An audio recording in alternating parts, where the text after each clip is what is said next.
Os campos de concentração no Ceará. A história do Ceará, como a de muitas regiões do Nordeste brasileiro, é marcada pelas secas cíclicas, fenômenos climáticos que, ao longo dos séculos, impuseram severos desafios à sua população.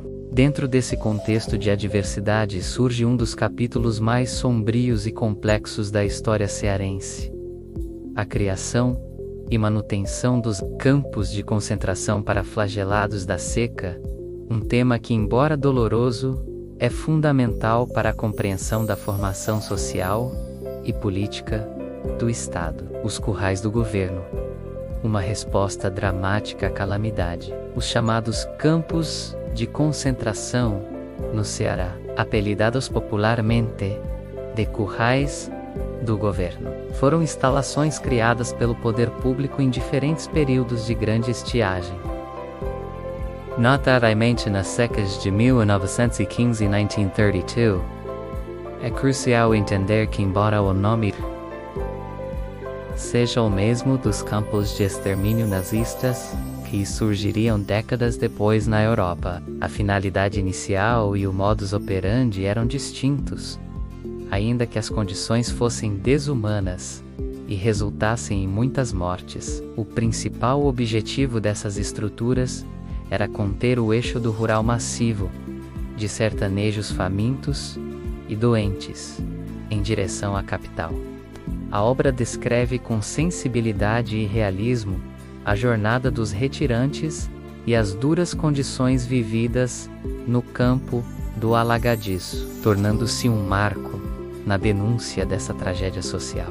As autoridades temiam que a chegada de milhares de flagelados, em condições precárias de saúde e higiene, desestabilizasse a ordem social, provocasse saques e disseminasse doenças na cidade, que já enfrentava desafios urbanísticos e sanitários. Desta vez, foram criados 7 campos em diferentes regiões do Ceará, estrategicamente localizados próximos às estações ferroviárias, para interceptar os flagelados antes que chegassem à capital.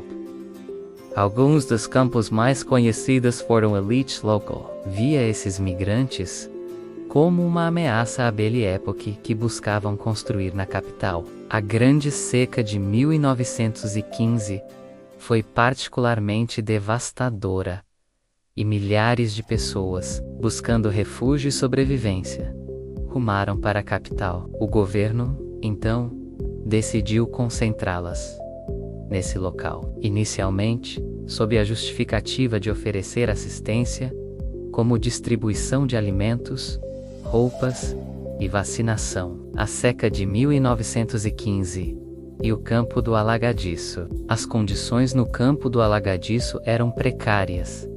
Barracas improvisadas de esteira e estopa ofereciam pouca proteção contra o sol inclemente. A alimentação era insuficiente e as condições sanitárias eram deploráveis. As condições eram tão ou mais desumanas do que as anteriores, com relatos de superpopulação, fome, doenças, trabalho forçado e repressão por parte das autoridades.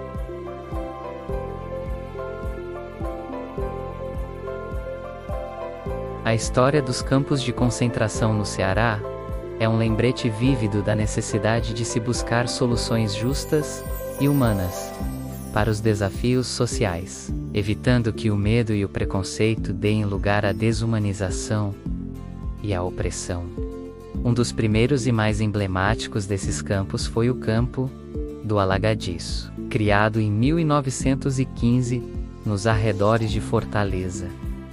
Estima-se que milhares de pessoas morreram nesses locais. No entanto, a realidade era brutalmente diferente. Essa realidade de sofrimento e confinamento foi imortalizada na literatura pela escritora cearense Rachel G. Queiroz, em seu romance O 15. Eles expõem a face mais cruel da desigualdade social e da forma como o poder público lidou com as crises humanitárias decorrentes das secas. A memória desses campos foi por muito tempo negligenciada ou apagada da história oficial, mas tem sido resgatada por pesquisadores, historiadores e movimentos sociais. A seca de 1932 e a expansão dos campos. Em 1932, com uma nova e severa estiagem, a prática dos campos de concentração foi retomada e expandida.